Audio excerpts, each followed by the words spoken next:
looking at the Melty defense, we got Flippy on 76, Bod on Symmetra, Nico on McCree, Cabal on Lucio, Moonel on Reinhardt, and D-Gun gonna round things out. Hey, look, a Symmetra on Melty. How great is that?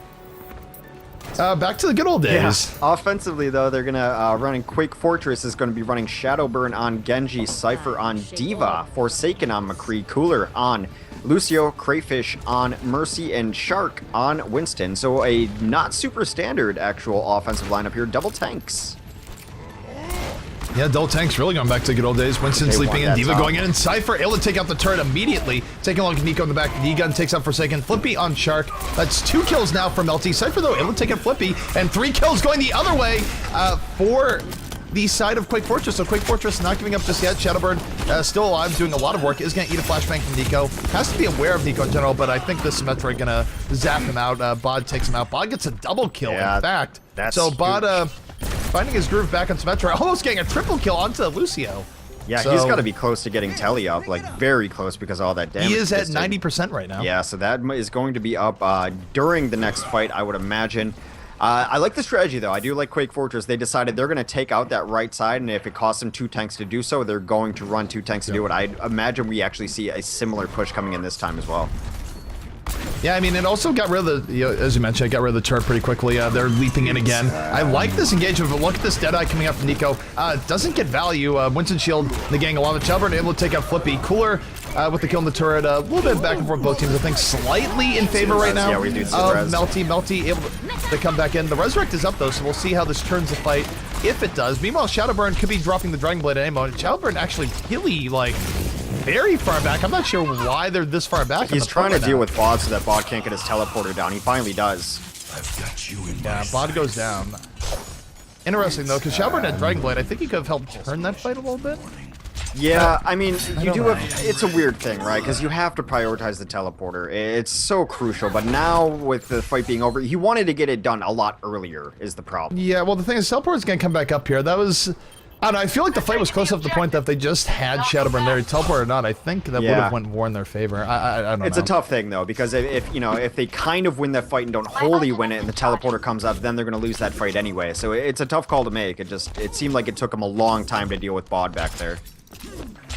All right, so taking a look, we see that the defensive Melty is fully set up yet again. We're going to Quake Fortress mulling over their options before they go in. Here comes the push. Winston is in. Everyone going deep in. I gotta think we're gonna be seeing a Dragon Blade soon. We have yet to see one this entire game. Nice reflect coming up from Shadowburn, keeping himself alive, making things a little bit rough for the Torbjorn. Getting in on the Symmetra in the back, looking to take out Bod. Bod still has the teleporter. And we see this again, where you see this Shadowburn on the Symmetra in the back, but meanwhile, on the point, I'm not sure if things are going the way they want. Bod does go down, so now maybe Shadowburn will get back in time for the Dragon Blade. Yeah, and I think you actually see his team actually stalling out, trying to get there, but it's a little too late. Crayfish and Forsaken go down. I think they were holding off on their aggression, and it really cost them there. And now Shadowburn is alive, but now he's dead. Yeah, this is a little interesting so far. I mean, I guess we'll see how the rest of this goes, but I do feel like maybe Shadowburn would be better served at the same point. I mean, I get it. It's important to kill the Symmetra, but Shadowburn is such a big part of the Quake Fortress offense that we've seen in the past. I feel like it would just be better if he was in on the main fight and then, you know, deal with the teleporter after. Yeah, I tend to agree at this point. Any case, we do have defensive sound barrier coming out. Dragon Blade does come out, but again, he's very deep in on the Symmetra in the back. Dealing with the turrets, he's Dragon Blade's almost off. Meanwhile, D-Gun with 2 kills on the point. Nico with another 2 kills of his own. And this is looking really, really good for Melty thus far. Yeah, but Shadowburn got bought again. Bod is even just saying, well, I think Bod is even a little bit taken back by how much Shadowburn wants him.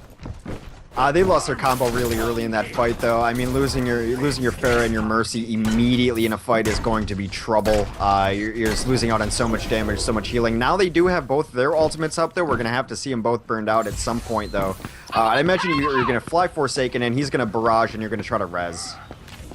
Yeah, they have to look for a big barrage play here. I mean, this is effectively their last good push coming up here. Moonel, though, with 2 very quick kills, including Shadowburn, so I'm not sure this is going to go anywhere for Quake Fortress, but if it doesn't go anywhere, they're going to lose this map, so let's hope for some heroics coming up from Forsaken if you are rooting for Quake Fortress here, because otherwise, Melty very close to completing a very, very strong defense.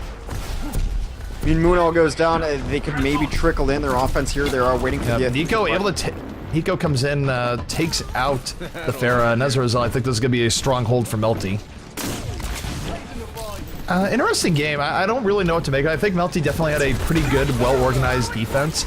I feel like Quake Fortress just maybe prioritized the Symmetra a little bit too much. Yeah, it's definitely the first case of seeing just really relying on taking out that Symmetra, and then just not doing it quickly enough is a problem.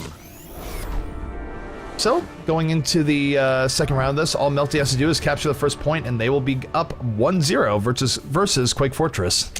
Yeah, pretty poor showing from Quake there, actually. I'm surprised. I thought it was going to be different, but it does kind of just come down to Shadowburn taking out Bod with making his #1 priority. Usually I'm down to give full props to a defense for doing well, and again, the Melty defense was doing well. The offense felt like it was making a few weird decisions on the Quake Fortress end, I guess, is where and a lot of it comes down to the fact that, like, Shadowburn was so...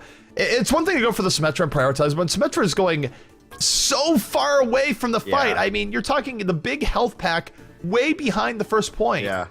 And Shadowburn was deep in on that there. I mean, part of it, it's just not noticing I don't know. this sunk cost. Like, I'm already back here. I might as well try to finish it. Then another 30 seconds goes by, and he's like, oh, I'm ready to fight now. The team's already dead. And to the point where I thought his team was even holding off on fighting till he was getting back into it, but it was taking him so long that they got aggressed on as well.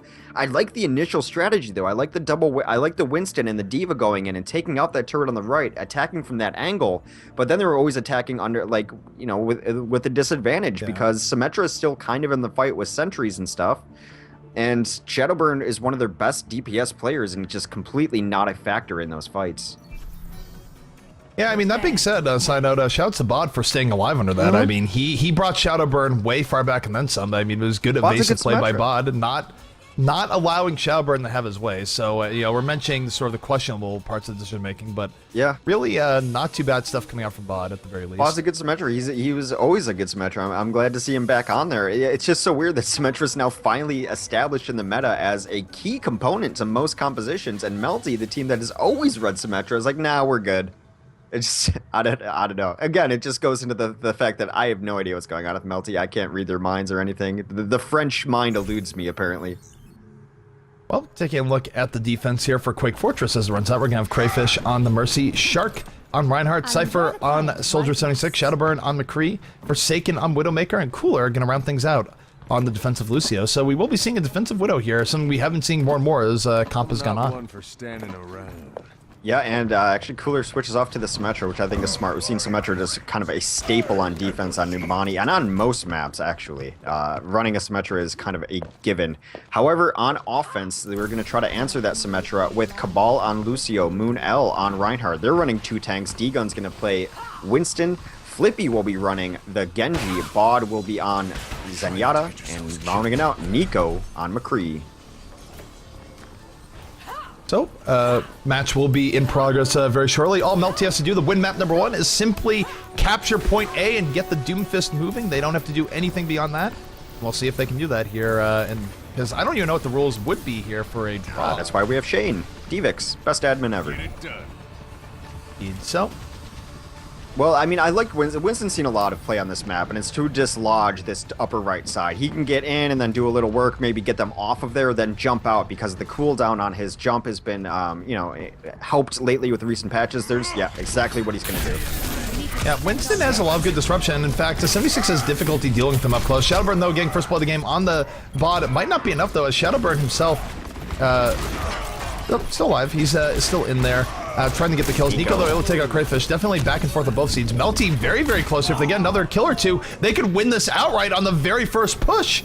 Yeah, not a whole lot of meat left on the ground. Symmetra, of course, doesn't have her turret. Yeah, Cooler's gonna try to do something. Cooler's just gonna go down.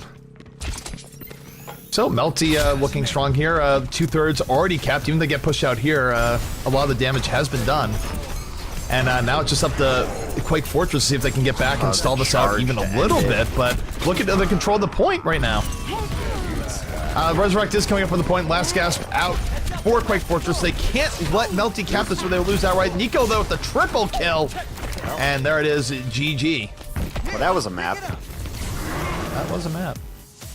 So Melty coming back very strong after their loss to SG1, taking map 1 from Quake Fortress in a very dominant fashion.